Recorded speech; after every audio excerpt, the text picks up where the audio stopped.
Completely agree with that, Tucker. Consider this. When Maxine Waters next rises on the House floor, she will be recognized by the presiding officer as the gentle lady from California. Now, there may not be that many people right now who think she's either gentle or a lady, but that is the custom of the House. Members address each other as ladies and gentlemen. In the Senate, members are discouraged from ever addressing each other directly on the Senate floor. They are to speak to the presiding officer, calling him Mr. President. If they want to mention a fellow member, they will often refer to him as something like, "I disagree with the distinguished senator from wherever." There's a reason for these customs, and they are this: that political debates can become heated, they become quickly personal, and they can devolve into the kind of brutal and bitter name-calling that we've seen lately, in which the most extraordinarily harsh things are said about one another, and that in turn can lead to violence. Consider this. In 1856, as most people who've studied American history know, a senator from Massachusetts named Charles Sumner was caned nearly to death on the Senate floor by a Southern member from South Carolina who disagreed with him on the issue that divided us so deeply then, and that, of course, was slavery. We are seeing and hearing some of the same kinds of harsh rhetoric today that we heard in that era, and it is dangerous. It is dangerous, as Steve Scalise can tell you. Certainly Charles Sumner's relatives can tell you that as well. This is the reason why these institutions recognize that this kind of talk and behavior has consequences, and they can be quite severe.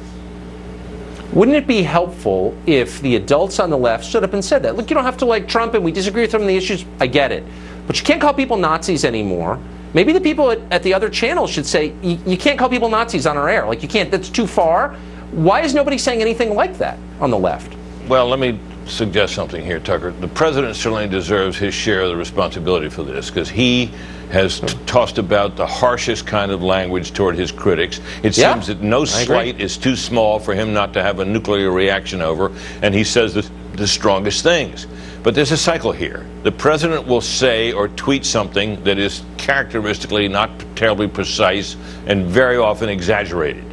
His critics will respond to it by taking the worst possible, most extreme interpretation of what he has said, and they will react to it accordingly.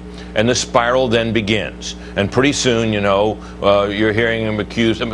Consider this over the weekend, Tucker. The president mused about how we shouldn't have to go through a laborious and time-consuming legal process to keep illegal border crossers from getting into this country. And he was immediately accused of being authoritarian and of trying to eliminate people's due process.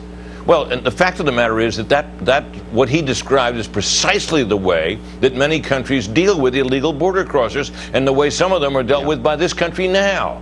But that was lost on countless critics. I mean, the Washington Post, in a front-page news story, described that as an attack on the judicial system.